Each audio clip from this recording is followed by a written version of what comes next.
O Fábrica D tem uma super novidade para vocês. Aulas voltadas ao exame de qualificação da UERJ. Quer ver só? Tira dúvidas, correção de redação, análise das obras que caem na prova e muito mais, galera. Tudo isso aliado a simulados e listas de exercícios que vão do básico ao avançado vão te fazer chegar à vitória. Então, não perde o seu tempo, né? Quem quer aprender, vem pro Fábrica D.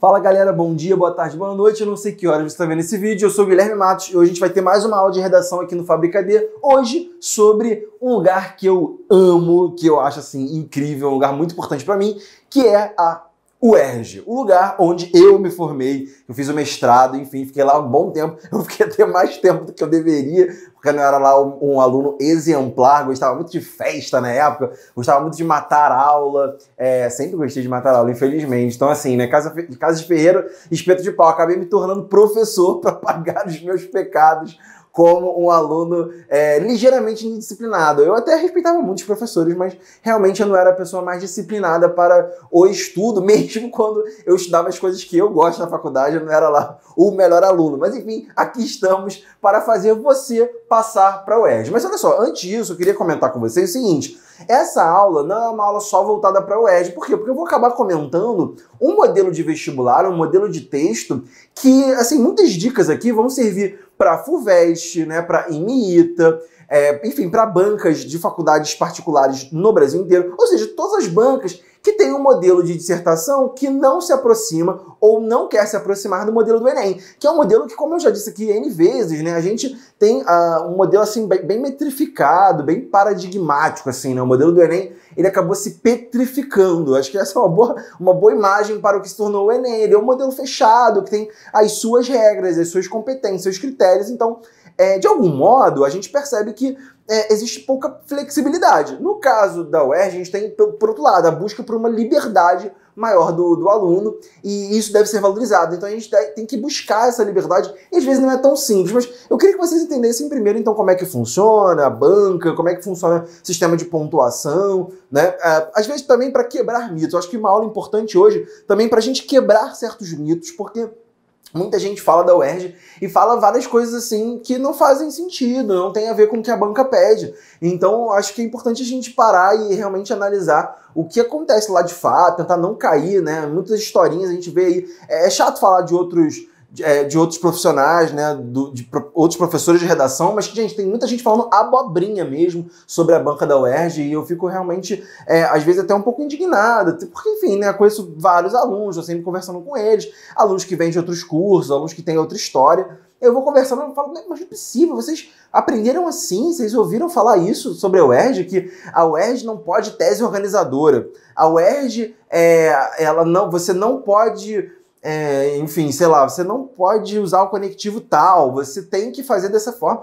E eu falei assim, gente, mas não tem nada a ver e tal. Então, há muitos mitos, há muitas histórias aí, lendas urbanas, acho que é uma boa palavra, lendas urbanas sobre a UERJ. Então hoje é o momento em que a gente vai tentar organizar esse pensamento. Eu vou começar falando sobre a correção. Eu acho que é um bom ponto de partida para a gente entender como é que a banca funciona. Vamos lá. A correção lá na UERJ era uma correção presencial. Os corretores, eles vão lá para as salas determinadas e corrigem presencialmente. Eles pegam a sua prova lá na mão. Eles não sabem quem é uma correção, né, anônima, você não sabe quem é o candidato que você está corrigindo, mas os corretores...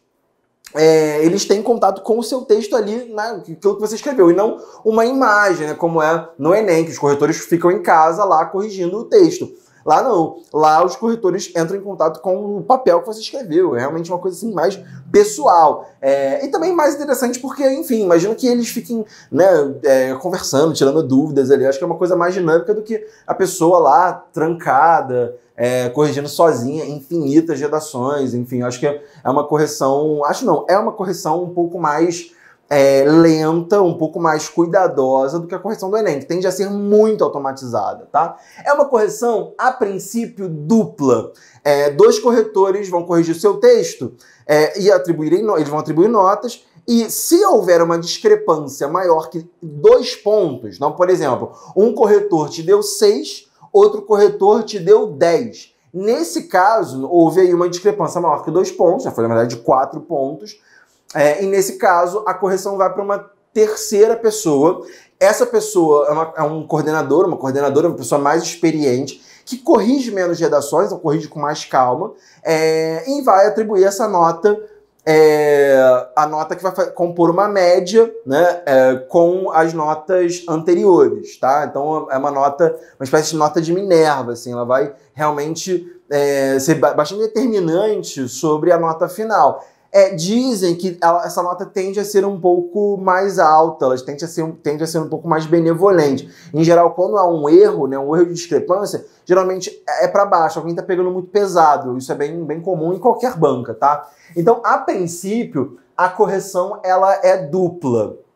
Talvez ela se torne uma correção tripla, tá? Aliás, já vou deixar uma dica aqui, antes que eu me esqueça, porque vira e mexe eu esqueço de comentar isso, nas aulas, não deixem de pedir revisão na prova de redação, tá? Não deixem de pedir revisão. É muito importante a gente pedir porque, às vezes, há equívocos de correção, tá? E, às vezes, naquela correção, né, vai corrigindo uma redação atrás da outra, pode acontecer do corretor pegar um pouquinho mais pesado e isso não entrar na discrepância, ou às vezes passa por um coordenador e também aquela discrepância, aquela injustiça pode acabar se mantendo. Então é importante pedir revisão. Os alunos não têm acesso ao texto, mas você sabe o que você escreveu, às vezes tem um rascunho, né? Você sabe, não, foi injusta a nota e tal. Peçam revisão, tá? É muito importante. Eu acho que nós não pode temer que assim, vou perder ponto. Tá lá no edital que vai perder ponto, mas acho muito difícil, né, nessa revisão só de birra da banca, até porque é um serviço pago, não acredito que por birra eles vão tirar ponto. Então é muito importante a gente pedir revisão, tá? Porque erros acontecem, são raros, né? Assim, como é uma correção dupla ou tripla, esse erro vai minimizando, mas ele pode acontecer, tá? A atribuição de notas ela é uma atribuição de notas pares, tá? Então, a priori, assim, o que é indicado para a banca é que eles marquem 0, 2, 4, 6, 8 e 10. Então, eles corrigem de 2 em 2. Para quem já fez o ERJ, vai ver lá, mas no ano passado eu fiz a UERJ e eu tirei 16. Isso acontece porque a nota, ela é dobrada. Porque vamos voltar um pouco na história, o que acontecia? Até 3 anos atrás, você tinha, na verdade, 2 provas que eram juntas, redação e língua portuguesa instrumental, que era uma prova, enfim, de leitura, né, de compreensão, e aí uma valia 10, a prova de redação valia 10, e a prova de LPI valia 10 também. Então, formava então uma nota 20 que ia compor junto com a nota do primeiro exame de qualificação, de acordo com o seu conceito, e as notas específicas, e formavam lá a média. Há 3 anos a UERJ resolveu cortar a prova de LPI, então a gente não tem mais essa prova de língua portuguesa instrumental, o que é, assim, bem negativo. Eu gostava muito, já comentei aqui, eu acho, eu gostava muito de dar essa aula, acho uma aula, assim, incrível, me divertia, acho aulas de interpretação muito interessantes, porque, enfim, os alunos fazem ali, a gente, né, resolve dá um tempinho ali, depois faz aquela questão, ou mesmo se for uma aula online, né, você dá uma pausa, tenta fazer sozinho, depois vê a explicação, e é muito interessante que às vezes a gente vai aprendendo pelo erro, né, a gente por que eu errei aqui? Aí nisso você vai entendendo como é que funciona essa diferença entre interpretar e compreender, de fato, de acordo com aquilo que a questão está pedindo. Isso é bem divertido, mas enfim, a prova de LPI ela não existe mais. Então a nota de redação ela é dobrada. Então assim, vai aparecer lá 16, mas na verdade você ficou com 8, né? Então 2 corretores te deram 8, por exemplo. Então vai ficar lá com a nota 8, tá? E aí na verdade vai dobrar, vai para 16. Se você tirar 10, ela vai ficar para 20, enfim, é assim que funciona, tá? Então é muito importante também, isso vai se refletir na questão do tempo, que eu vou falar mais à frente, que com a ausência da prova de LPI a gente tem mais tempo para fazer a prova, mas a princípio, então, a nota é dobrada. Então se você, por acaso... Guilherme, por exemplo, pode aparecer para mim uma nota quebrada? Pode, porque isso é indicado para a banca que eles não deem notas quebradas, tipo notas ímpares, né? Tipo 7, 9... Mas, enfim, pode acontecer, né? Nesse caso, por exemplo, alguém te deu 10, outra pessoa te deu 9, então você ficou com 9,5. Multiplica por 2 vai dar 19. Acho que é essa conta, vai dar, né? 9,5 por 2, não, vai dar 19. Então, por que eu fiquei com 19? Provavelmente houve uma nota quebrada e só por isso aconteceu esse fenômeno, mas é bem raro mesmo, tá? As palavras mais importantes para a banca, sem dúvida alguma, tá? E aí a gente vai começar a entender como é que funciona o texto, de fato, é autonomia e fluidez, né? Para mim, não há a menor dúvida que essas duas palavras são muito importantes para essas bancas que não formam aquele texto, que não cobram aquele texto bem formatado, bem cheio de regrinhas, que acabam engessando a escrita do aluno, muito notadamente a banca do Enem. Né? A gente tem, na verdade, uma possibilidade de escrever de maneira mais livre. Então, e é justamente sobre isso, sobre essa questão da autonomia. Né? Auto quer dizer, né, da própria pessoa, enfim, que se refere ao próprio ser. E nomos quer dizer regra, então é você criando a sua própria regra, isso quer ter autonomia. Então é você encontrar o seu texto dissertativo argumentativo. Né? É claro que tem regras que não vão mudar, né? Tipo introdução, desenvolvimento e conclusão. Mas dentro daquilo que é possível fazer, você buscar algo um pouco mais diferente. Acho que mal comparando, para quem gosta de futebol, né? Assim, a redação do Enem me parece muito o Barcelona do Guardiola.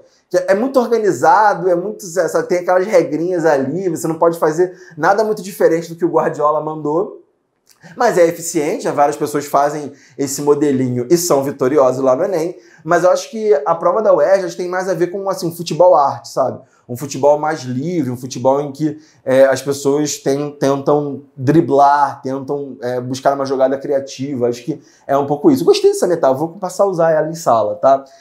E a fluidez, que é o fato de ser fácil de ler, uma redação tranquila, que a gente lê, não tem que voltar e reler a frase 2 vezes, uma redação fácil. Né? Não é uma redação complexa, a gente vai falar sobre isso, mas é uma redação fácil de ler. Vamos lá. Eu quero esmiuçar, então, essas duas características. Primeiro, falar um pouco mais sobre a autonomia e depois falar também sobre essa questão da fluidez. Vamos lá. Autonomia.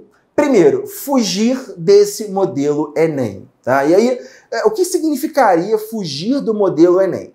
Primeiro, é importante a gente conhecer o modelo Enem. Acredito que muitos de vocês conhecem o modelo Enem. As redações do Enem se parecem muito. Você pega...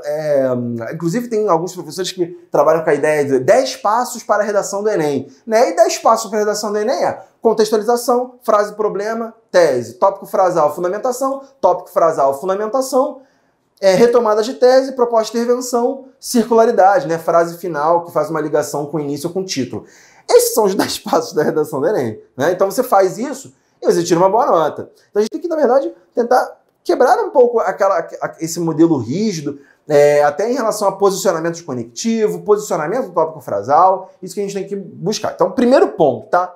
Não problematizar. O que quer dizer não procurar a frase problema. Por exemplo, quando a gente pega um tema no Enem, como a importância da doação de órgãos no Brasil. Tá? Um tema que é até a primeira folha aqui do Fábrica D, a primeira folha de redação, eu coloquei lá esse tema, a importância da doação de órgãos no Brasil. É um tema que tem um potencial positivo, então a gente tem que buscar essa problematização. Ora, se é importante doar órgãos, se é uma coisa positiva e caiu no meu Enem, eu tenho que apresentar proposta de intervenção, então é porque talvez a doação de órgãos ela não alcançou o seu potencial pleno. Então, um potencial positivo subaproveitado, é um problema grave. Então a gente começa a problematizar. E a gente não deve fazer isso na UERJ. A UERJ não traz necessariamente um problema social que precisa de uma solução. Não é essa a lógica. E aí, muitos candidatos pensam assim, ano passado, tinha lá, é justificável cometer um crime para vingar outro crime?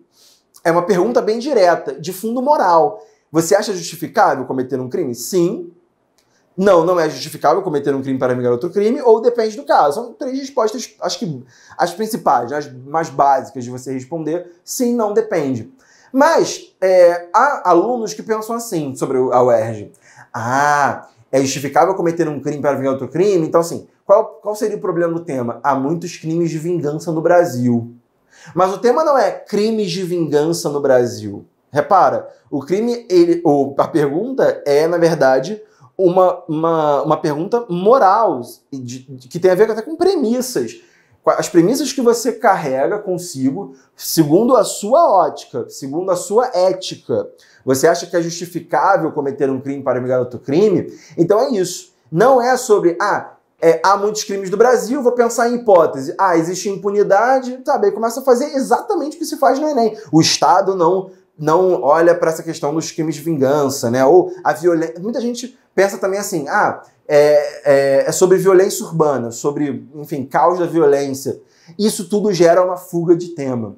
E, na verdade, te leva não só a uma fuga de tema, te leva a toda uma estrutura que remete ao Enem. E aí o corretor certamente vai perceber assim, cara, infelizmente essa pessoa só sabe fazer Enem. E a sua nota vai ser mais baixa, pode até não ser uma nota péssima, mas vai ser certamente uma nota mais baixa do que quem realmente quis responder a pergunta. Mesmo que não seja uma resposta tão profunda, mas que, enfim, tente uma resposta, tá?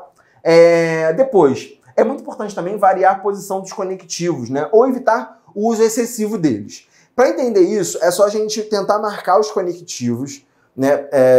Principalmente essa coesão sequencial interfrasal, que é aquela assim, né? Vou falar rapidamente como é que funciona uma redação do Enem, né? Que é aquela coisa assim. Hoje no Brasil, não sei o que lá. De fato, não sei o que lá. Nesse sentido, cabe, não sei o que lá. D1. Primeiramente, não sei o que lá. Sem dúvida, não sei o que lá. Nesse sentido, vírgula, não sei o que lá. D2. Aí vem, além disso, vírgula, não sei o que lá. Portanto, sabe esses conectivos que acabam funcionando como palavras ou expressões denotativas, né, no início das frases, que vão carregar vírgula, eles predominam no Enem. E ok, porque o Enem ele pede um volume de conectivos, né? Isso acabou ficando cristalizado, e já se espera que os candidatos façam isso, e tudo bem, eles corrigem e dão 1000. Cara, em outras bancas não é assim que funciona.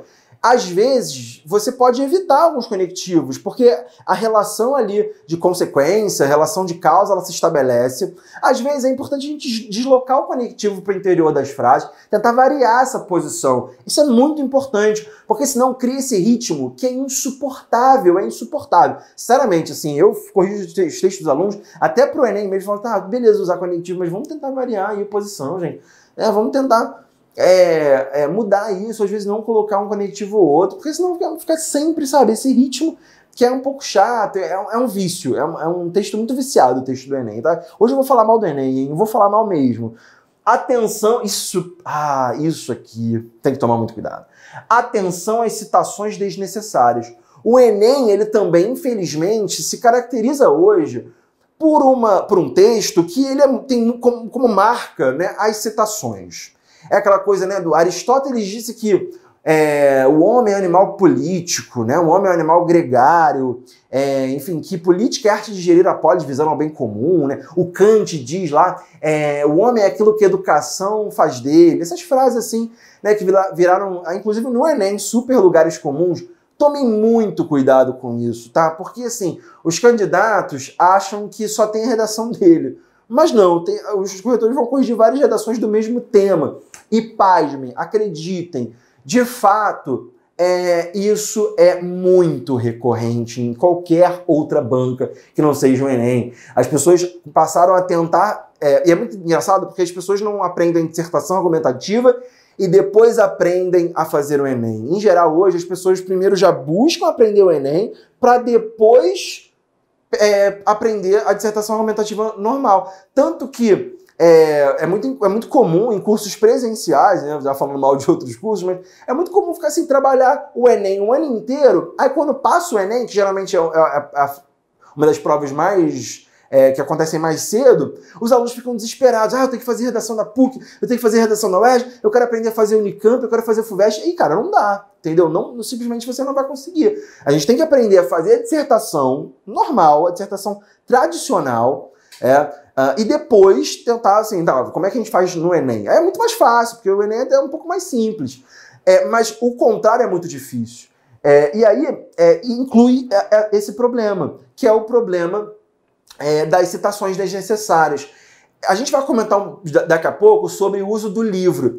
A UERJ entende assim, beleza, você pode usar argumento de autoridade, mas se você for usar argumento de autoridade, ou seja, que parte de uma premissa de alguém conhecido, de alguma pessoa que é autoridade naquele assunto, um filósofo, um pensador, ora, utilize o próprio livro, que nesse ano é Vidas Secas, do Graciliano Ramos.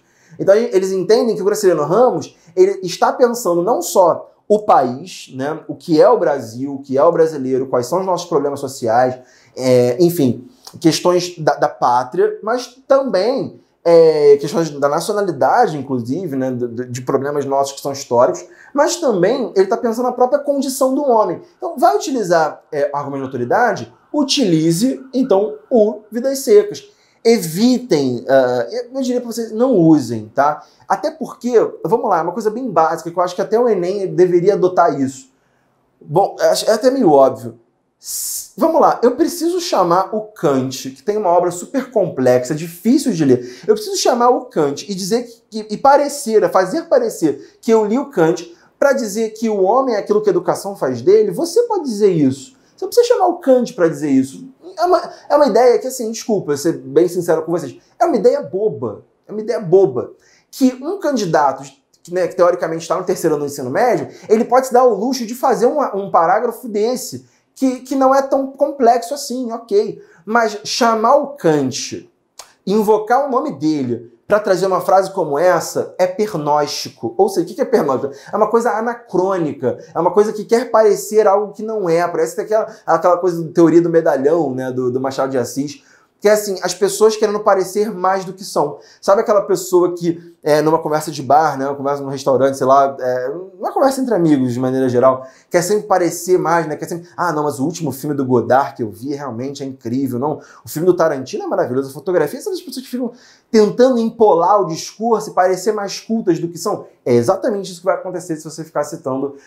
E eu tenho certeza que na FUVEST, na Unicamp, é a mesma coisa, porque o Enem, a texto do Enem, ele funciona quase como um vírus, né? As pessoas só querem trabalhar em cima desse modelo, tá? Então isso é bastante sério, eu quero muito que vocês pensem nisso, tá? Eu vou fazer uma pequena pausa, porque tá muito calor hoje aqui, mesmo com o ar-condicionado assim, tá uma coisa realmente muito quente, tá muito quente, e eu vou tomar um pouquinho de água, e já já eu volto para a segunda parte, pra gente continuar falando sobre autonomia, tá? Então aguenta aí que eu já volto.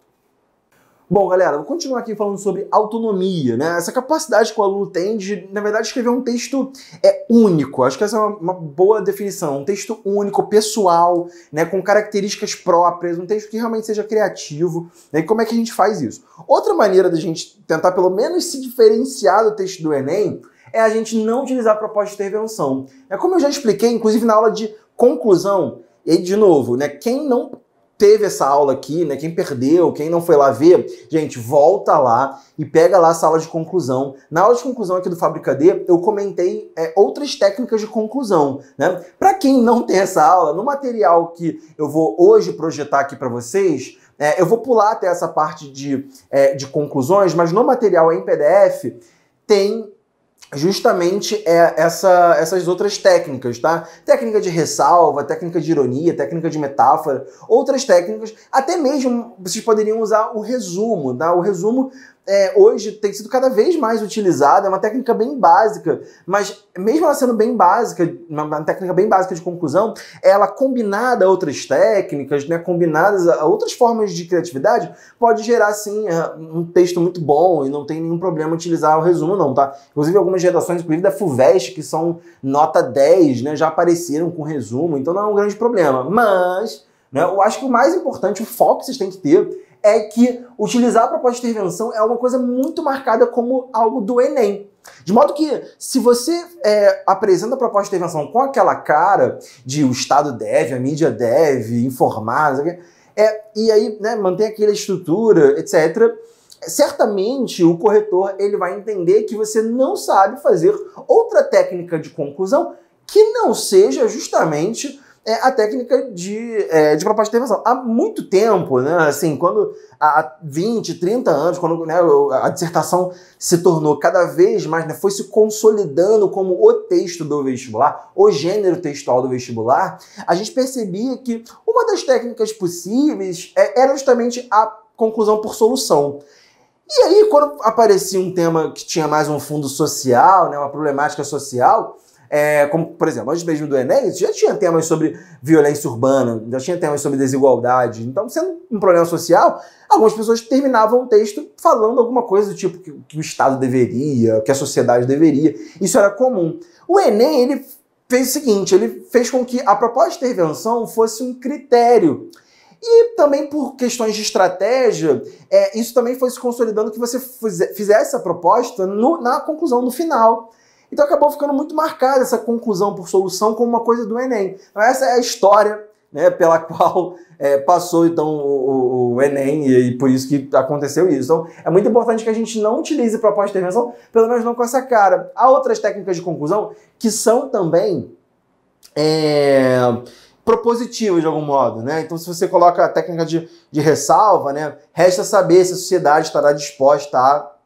Ela é de alguma forma propositiva, tá? Não vou dizer que a gente não tem como...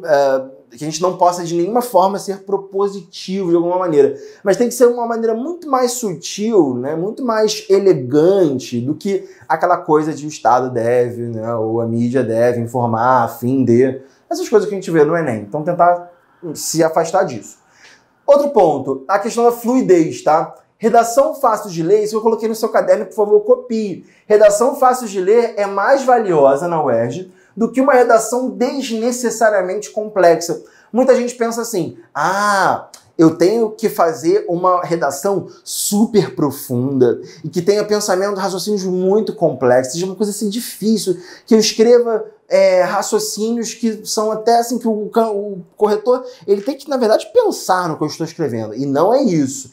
Tem que ser uma redação assim com um nível, claro, de explicação satisfatório, né? Essa questão de ser uma explicação satisfatória do seu argumento é muito importante, mas tem que ser uma explicação clara. Gente, busquem a clareza. Frases que não sejam muito longas, frases que não tenham inversões sintáticas muito bizarras, ou que não tenham inversões sintáticas de preferência, né? Orações intercaladas. Tem que evitar esse tipo de coisa para facilitar a leitura. É importante que o professor lá, ele corrija com tranquilidade. Assim, não, uma redação bem escrita, mais fácil de ler, não perdi muito tempo, mas também não é uma coisa rasa, é algo que seja assim, satisfatório mesmo.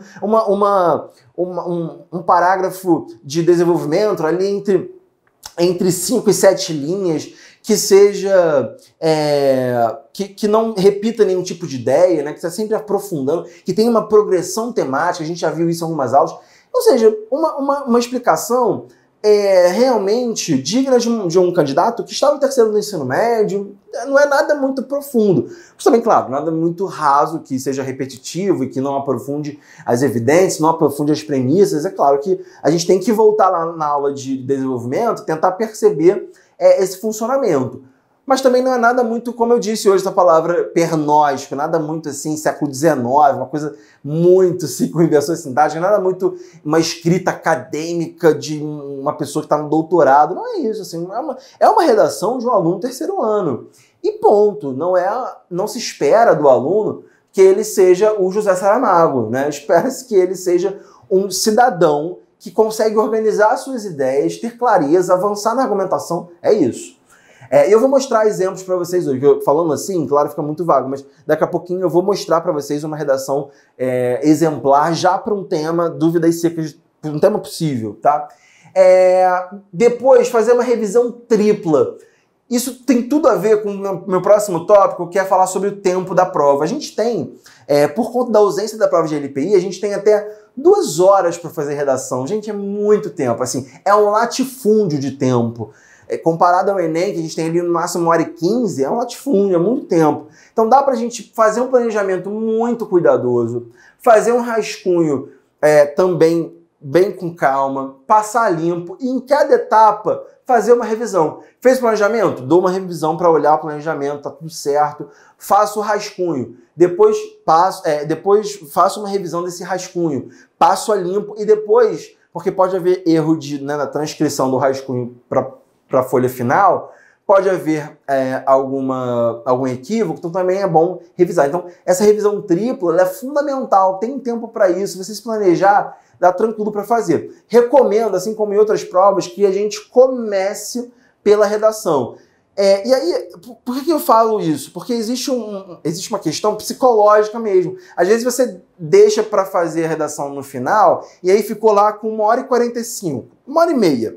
Numa situação normal, você conseguiria fazer a redação da UERJ em 1h30. É tempo suficiente. Mas, pressionado, sabendo que a redação vale muito ponto, Pressionado porque assim, cara, eu vou perder meu ano. Isso pode te levar a um bloqueio, né? Uma coisa é você deixar de fazer uma questão da específica. Pode ser problemático, mas não é tão problemático quanto você não terminar a redação. Isso realmente vai te levar lá para baixo na nota. Então, começa pela redação. Vamos nos livrar primeiro, né, como objeto assim, primordial, nos livrar dessa redação e fazê-la da melhor forma possível, com tranquilidade.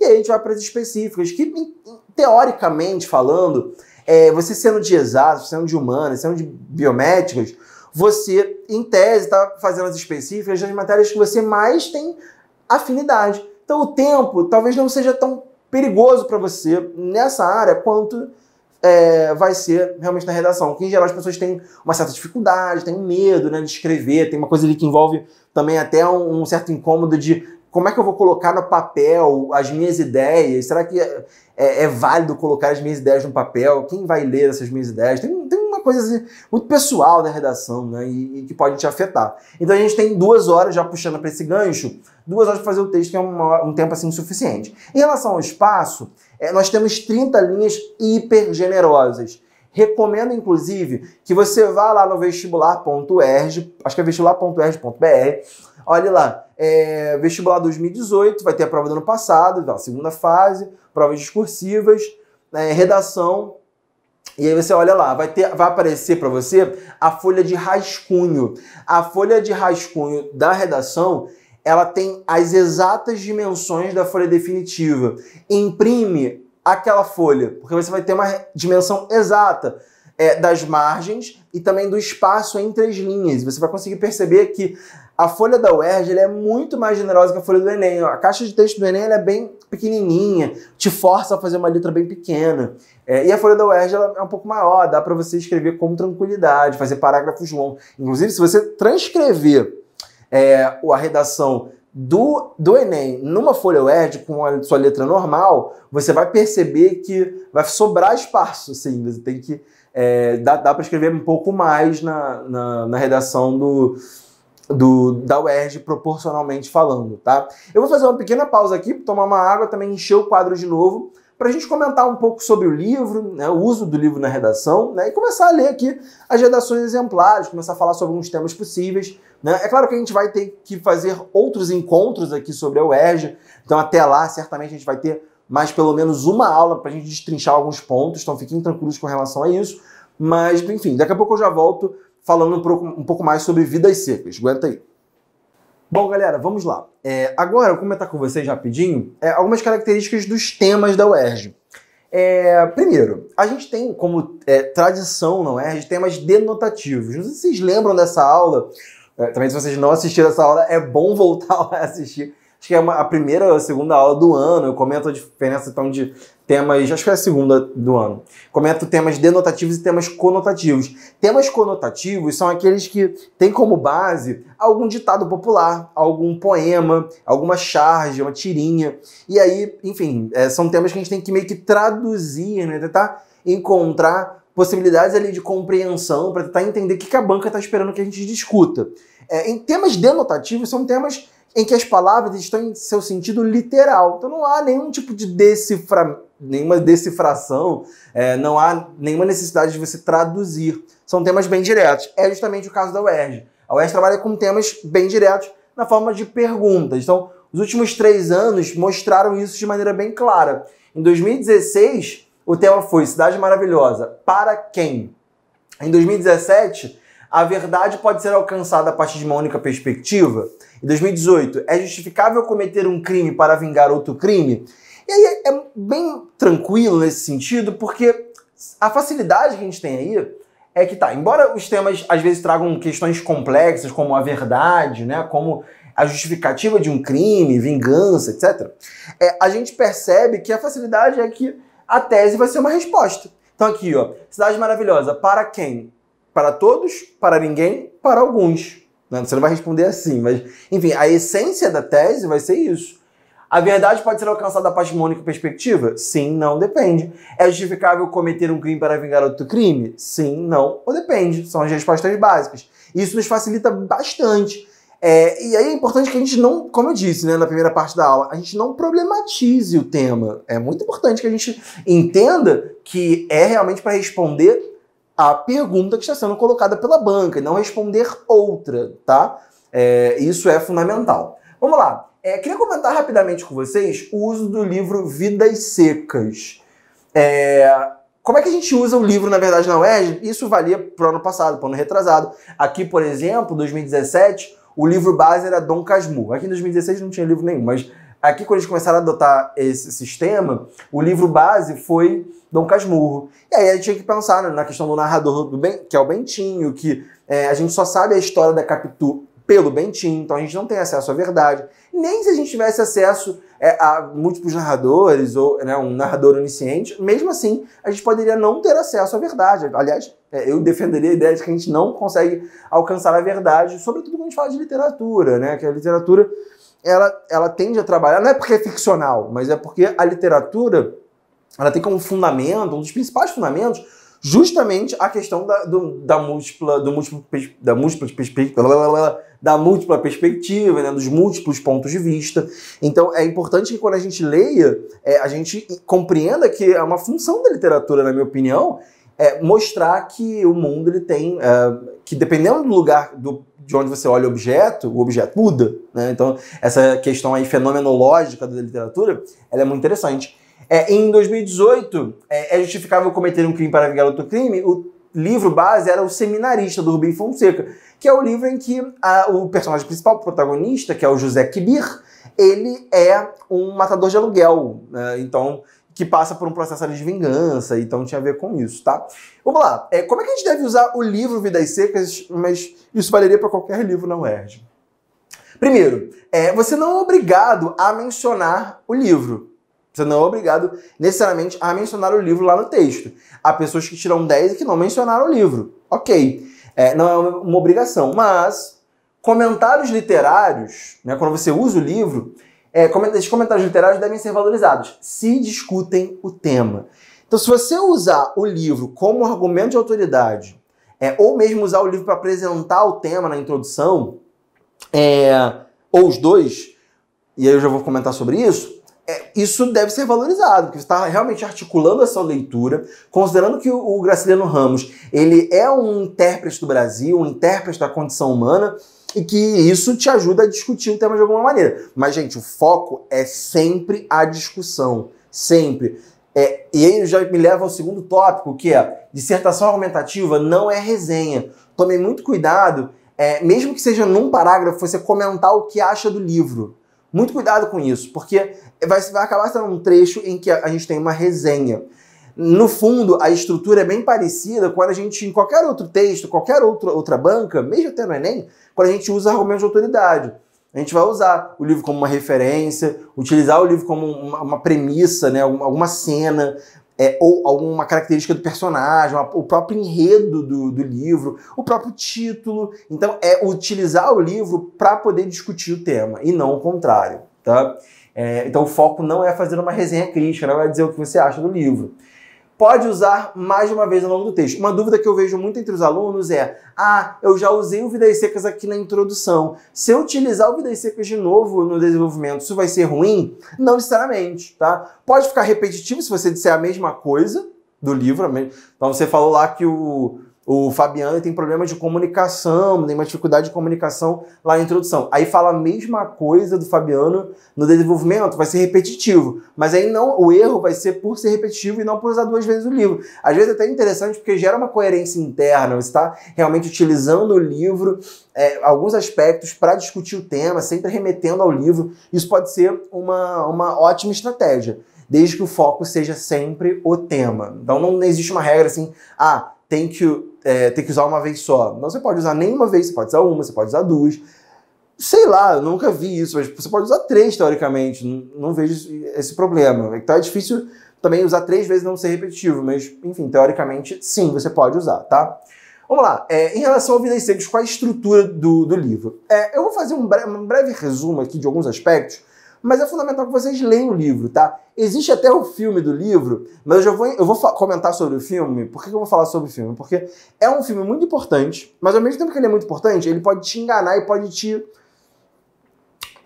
ele pode te enganar em relação à leitura, ele pode te levar a uma interpretação equivocada dos personagens, da ordem, principalmente da ordem dos eventos. Existe um filme que tem no YouTube, que é um filme super importante do cinema novo, né? Um período, né, que se convencionou chamar cinema novo, período ali entre o final da década de 50 e a década de 60 no Brasil, em que tinha Nelson Pereira dos Santos, Glauber Rocha e outros fazendo grandes filmes, um momento do cinema nacional realmente muito importante, um momento do cinema nacional que discutiu o Brasil profundamente. Então, em 63, o Nelson Pereira dos Santos, grande diretor de cinema, faz um filme que é considerado, por muita gente, a sua obra-prima, que é O Vidas Secas, a adaptação do Graciliano para as telas. É um filme importantíssimo que, em 64, com a chegada da ditadura civil-militar, o filme é censurado, o filme é proibido, as cópias são recolhidas no Brasil, o filme ainda estava passando no Nordeste, as fitas são recolhidas, e estava passando em Cannes, né, no Festival de Cannes, eu acho que ele é premiado, se eu não me engano, em Cannes.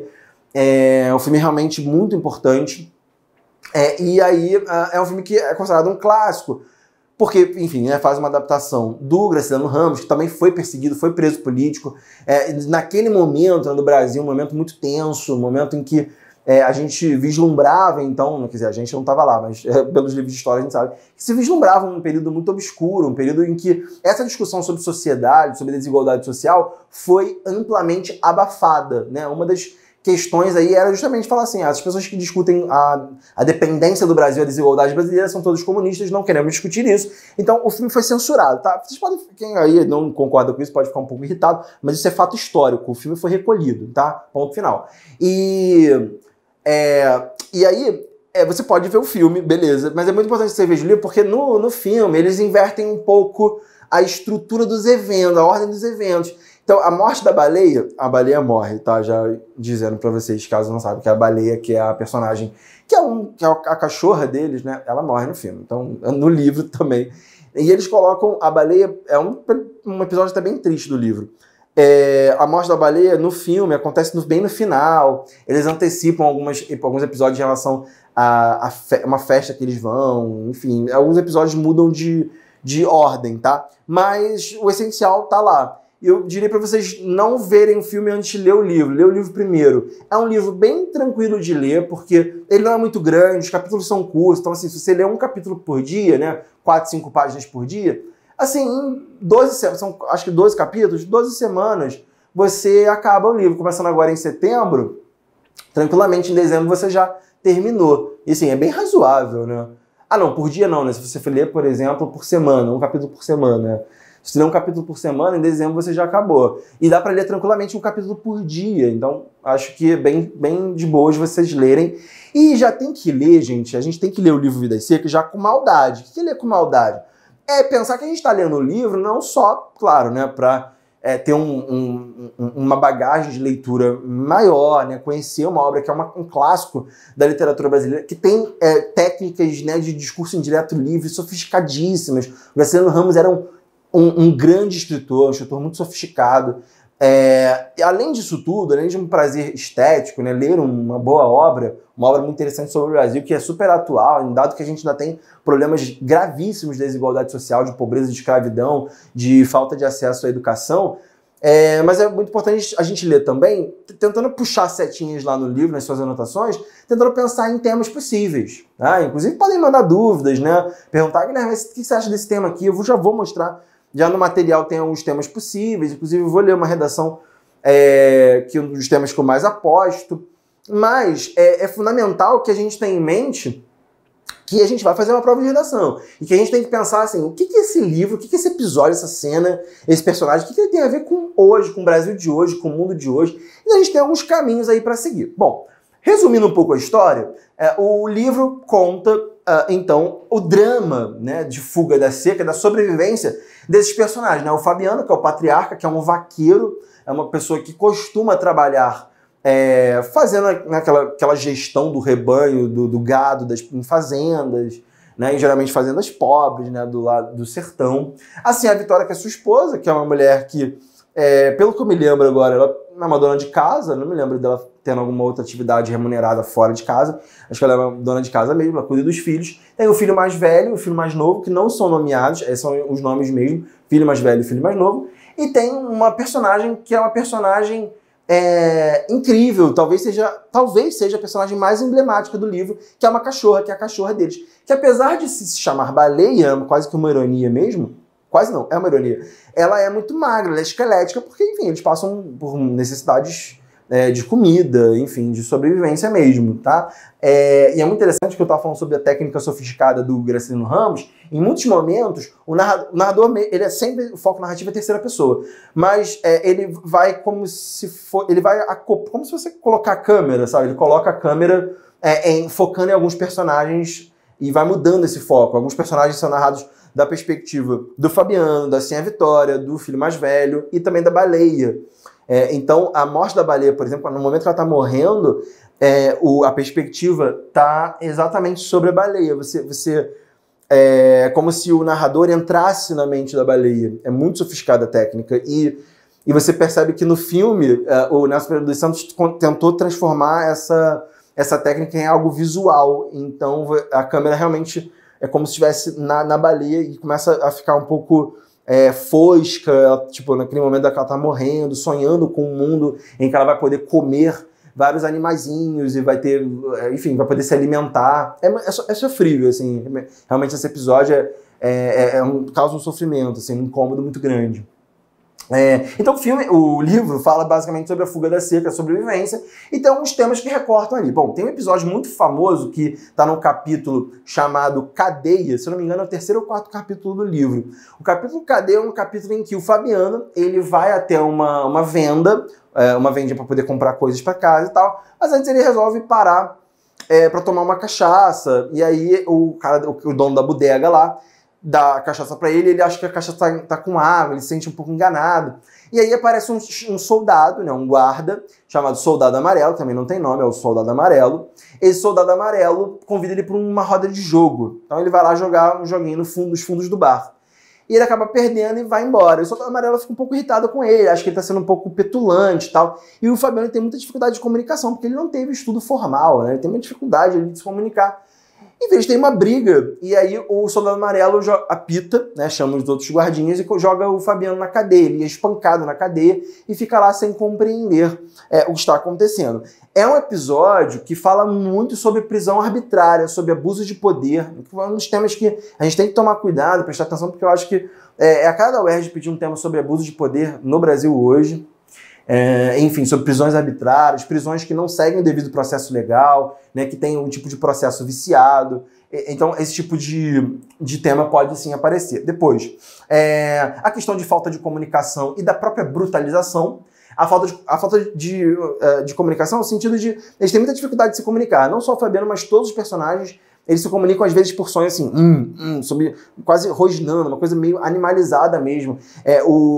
Tem um capítulo em que o filho mais velho ele quer entender o que significa a palavra inferno e ninguém fala pra ele, as pessoas ficam meio que chutando ele, vai ficar fazendo pergunta aqui, não tem nada que ficar perguntando, e ele quer saber o que significa inferno, ele tem essa dificuldade, assim, o que é isso que vocês estão falando aí de inferno? Então essa dificuldade de comunicação está muito presente no livro. E aí, claro, como consequência, por todas essas carências, esses personagens são brutalizados ou animalizados.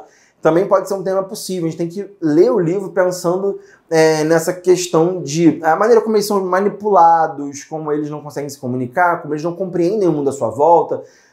O fato de eles não conseguirem comer, o fato de eles não conseguirem dormir numa cama normal, de eles ficarem andando lá naquele sertão em busca de um lugar novo para morar. Isso tudo é muito presente. A questão do analfabetismo, tá? Na época, inclusive, que o filme foi lançado, cerca de metade da população brasileira, não, minto, tô viajando, 1/3 da população brasileira, ali em 63, era analfabeta.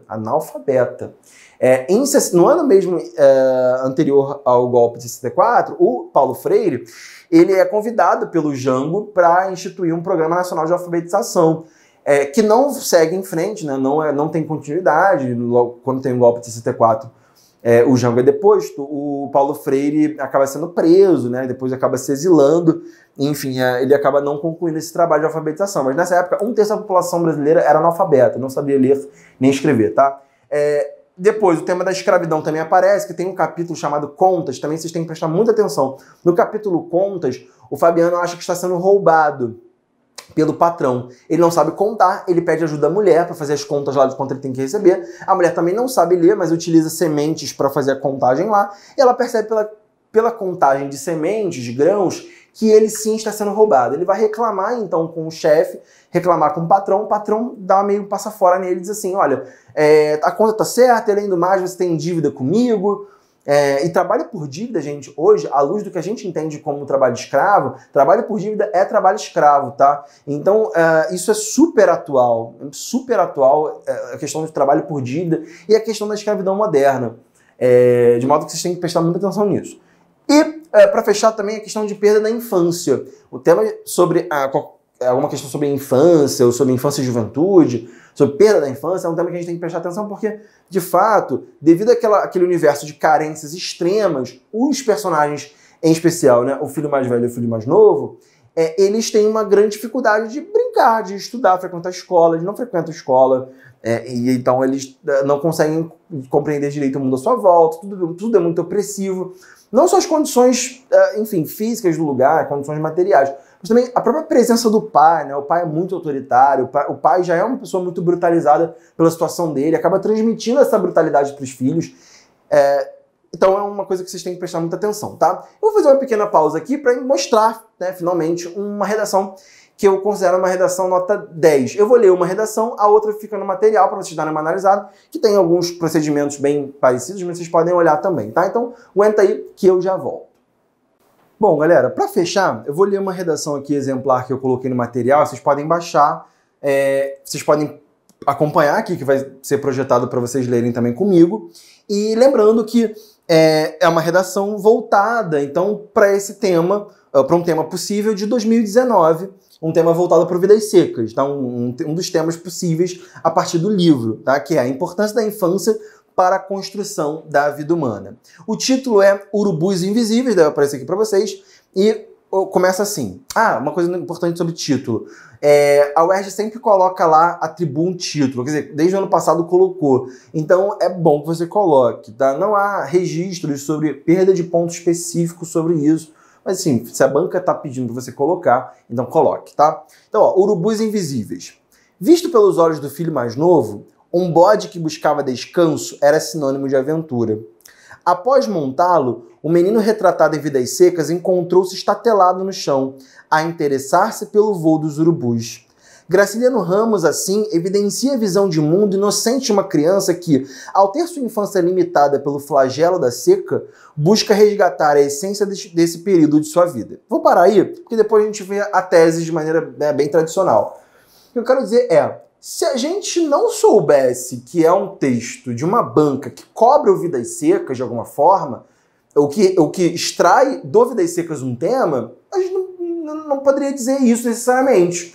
Assim, a gente teria que saber para poder afirmar esse tipo de coisa. Parece uma introdução narrativa, cultural, não sei como é que a gente poderia chamar, mas é uma introdução tradicional, que até parecida com algumas introduções que a gente vê no Enem, quando menciona uma série, quando menciona um livro, quando menciona uma peça. Então, de modo que assim, a gente percebe que não tem uma diferença, assim, absurda nesse caso, nesse sentido de contextualização tese. O que não tem aí, de fato, é a problematização, assim, como a gente vê lá no Enem. E a tese diz assim, com notável verossimilhança, ou seja, com uma relação muito pertinente com a própria realidade que nos cerca, com notável verossimilhança, a fase de crescimento de diversos menores na contemporaneidade é frustrado e torna-se um entrave à formação de caráter que os norteará no futuro. Então, o processo de infância, às vezes, ele é meio que abortado, ele tem um obstáculo, ele é interrompido, e aí isso vai causar dificuldades mais à frente, tem a ver com a dificuldade de formação de caráter. É uma tese assim, bem clara, bem contundente, eu acho. Enfim, não há muita diferença nesse sentido em relação ao que a gente tem visto desde o início do ano aqui no curso. A gente consegue perceber que é uma introdução tradicional. E aí, agora tem um D1 que não é tão tradicional mesmo, tem um D1 é um pouco interessante, e eu vou ler de maneira bem pausada para vocês entenderem. Fala mamãe, bate palma, dá tchauzinho, 2 pontos. A infância é um momento de múltiplos estímulos. Olha essa ideia de trazer frases, né, intercaladas sobre o que se diz para a criança. Só para mostrar assim, olha como é que a infância é um momento de múltiplos estímulos. Poderia dizer, a infância poderia começar assim, né? A infância é um momento de múltiplos estímulos, ponto, né? Mas trazendo esses exemplos, a coisa fica um pouco mais viva. E já é um aspecto aí de criatividade. Outra coisa que é muito importante mencionar é, repara como não tem aí, em primeiro lugar, primeiramente. Começa o texto aí do D1 normalmente. Depois, é nela que a criança aprende a estruturar frases em seu diálogo, a escrever seu nome, a reconhecer os números e, sobretudo, a adquirir um princípio de independência. Nesse período de assimilação de significados, a vida é encarada com brincadeiras e o saber é implantado de forma lúdica. Então está trazendo evidência já, né? A liberdade e a despreocupação eram muletas do desenvolvimento dos jovens, até o momento em que o novo guia surgiu e foi chamado de modernidade. A partir de então, os balõezinhos de cor e o macaquinho que trepa no coqueiro de Manuel Bandeira foram substituídos pelas aulas de línguas, músicas, esportes e outras obrigações que devem dar à criança algum destaque. O tempo tornou-se escasso. O excesso trouxe ansiedade, depressão e frustrações. Os camelôs de brinquedos, como no poema, perderam a graça. Além de a gente ter usado Vidas Secas na introdução, a gente usou agora uma referência a um poema do Manuel Bandeira, um poema bem famoso. E olha como é que já é um tema bem próprio do Manuel Bandeira, um dos temas mais utilizados, um dos motivos, né, mais utilizados pelo Manuel Bandeira para escrever poesia era a própria relembrança da infância, discutir a própria infância dele mesmo. E, enfim, isso aparece aí. Essa contraposição entre uma infância mais lúdica, ligada aos brinquedos reais, brinquedos materiais, brinquedos de madeira, brinquedos, enfim, ao ar livre, com essa modernidade. Que tem a ver mais com atribuições de tarefas, né? Foram substituídos pelas aulas de línguas, aulas de música, de esporte e outras obrigações que devem dar à criança algum destaque. Então, esse argumento por comparação ficou muito contundente. E outra coisa que eu quero que vocês reparem é o início das frases, ele não é sempre marcado por conectivos, assim, desse modo, vírgula, assim, vírgula, nesse sentido, vírgula, de fato, vírgula. Não, a gente consegue perceber que há uma concatenação de ideias, que há uma coesão sequencial, que há um estabelecimento de relações lógicas entre as frases, porém, sem esse uso excessivo de conectivos, né? Isso é bem típico de redação da UERJ. E outra coisa também é que a gente pode parecer assim, mas tem muito texto, isso aí, Guilherme, não cabe lá num texto, numa folha, isso não deve caber. Tem duas coisas aí. Primeiro, a folha da UERJ, como eu disse, ela é maior, cabe mais texto. Dois, a gente vai reparar que essa aluna, foi uma aluna que escreveu esse texto, não fui eu, ela optou por diminuir um pouquinho a conclusão, né, em favor dos desenvolvimentos. Vamos lá, D2, página 28 aí do material. Tema, ainda a importância da infância para a construção da vida humana. Então, mesmo texto. D2, segundo parágrafo de desenvolvimento. É um erro, porém, resumir a infância a um período de estruturação intelectual, uma vez que nela é edificada a construção de valores do indivíduo. E é uma questão bem de premissa. Eu vou falar, então, quero provar por que a infância ela é um momento em que é construída, então, esses valores, são incutidos no indivíduo esses valores. Repara também que o conectivo, porém, ele não está iniciando o parágrafo, ele foi deslocado para o meio, né? O que demonstra uma capacidade do aluno de mobilizar, né? Movimentar esse conectivo e que ele não está viciado em encaixar um modelo aí no texto, tá? E aí vamos para a fundamentação. Dentre tantos métodos educacionais oferecidos aos pais, a sociedade se esquece de que o mais eficaz deles não envolve as palmadas de castigos, mas somente um esforço, 2 pontos. Ser exemplo. A relação entre crianças e seus responsáveis pode ser comparada a um espelho, em que os mais novos refletem as atitudes de seus orientadores. Olha essa comparação, né? Como um espelho, ser comparado a um espelho, em que os mais novos refletem as atitudes. Essa questão de espelho refletem. Parece bobo, mas o corretor está atento a esses jogos de palavras, né? A essa construção de uma coesão que tem uma progressão temática que não depende só de conectivos, mas também as próprias palavras vão indicando essa progressão. É muito interessante esse texto. Depois, O perigo desse modelo, entretanto, vem à tona quando aqueles que deveriam repassar virtudes aos seus filhos transmitem ideais intolerantes e preconceituosos pelo diálogo ou por ações. Assim, até mesmo o ditado "faço o que eu digo, mas não faço o que eu faço" tornou-se motivo de cautela. Tá? E a conclusão diz assim: no sertão nordestino de Graciliano ou nos núcleos urbanos das megalópolis agitadas, portanto, a infância foi ressequida e tornou-se alvo do processo de adultização das crianças. Cara, a gente tem várias coisas interessantíssimas aqui. Primeiro, a gente não tem aquela estrutura de torna-se evidente, portanto, ou fica claro, portanto. Não usem isso, porque isso lembra muito o modelo Enem, parece que você treinou aquilo e está usando só porque sabe.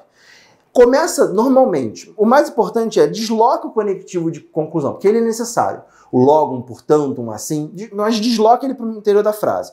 Outra coisa, essa comparação é impressionante. No sertão nordestino de Graciliano ou nos núcleos urbanos das megalópolis agitadas, ou seja, eu utilizei o livro, mas utilizei para discutir algo que é atual.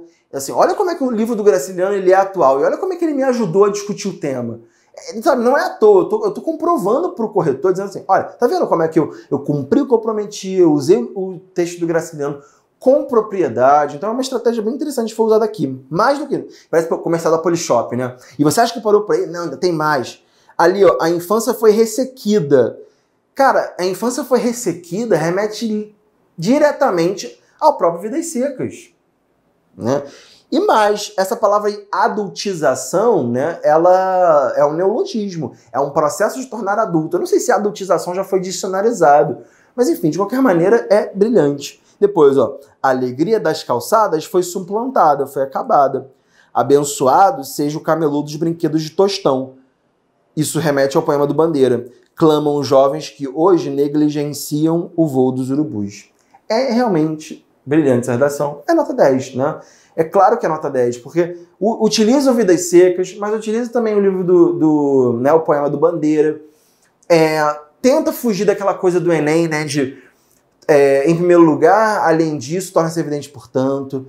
Não utiliza muitos conectivos, né, tem uma economia de conectivos, e aí, em favor, né, de uma construção de uma sequência textual que seja uma sequência inteligível, que estabeleça as suas relações de causa-consequência, de comparação, né, de outras maneiras. Enfim, é realmente tentar buscar uma escrita autônoma, que tenha a sua cara, que tenha as suas referências. Isso é o mais importante. A gente com certeza volta a falar sobre o UERJ ainda esse ano. No fim desse material tem um tema que eu fiz, tem já um trecho do livro, que é o tema sobre a animalização do ser humano no século XXI. Acho que é sobre a animalização, não me lembro exatamente a frase do tema, mas, gente, façam, porque é a minha grande aposta para esse ano, né? Junto com abuso de poder ou a questão sobre direito da infância, são, acho que, os 3 temas que eu acho mais possíveis. Posso estar errado, tá? Mas, a princípio, são temas que a gente tem que prestar muita atenção, então façam esse tema